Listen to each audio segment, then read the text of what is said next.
Wala, nag-ano na rin eh.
ay wala sa tamang estado.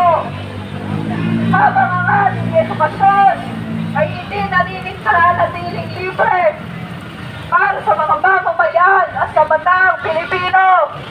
Sabay-sabay po natin ipanawagan ang tao, ang bayan! Ngayon ay lumalaban! Ngayon ay lumalaban! Ang tao, ang bayan! Ang tao, ang bayan! Ngayon ay lumalaban! Ngayon ay lumalaban! Ang tao, ang bayan!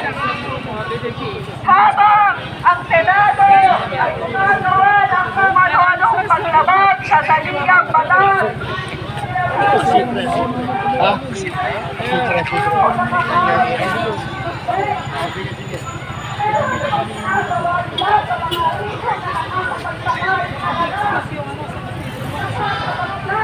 Ang weekhay, pinagatapat na ang mga serbisyo para sa Pilipino.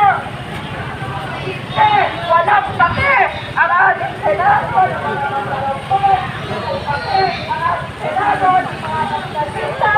Walang pakialam ang ating Senado ng mga trapo at dinastia sa mga isyu na nakakapagpakain talaga sa masang Pilipino.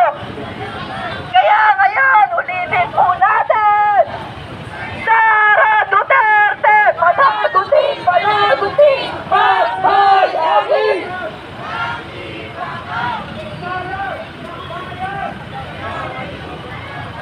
Ang tao!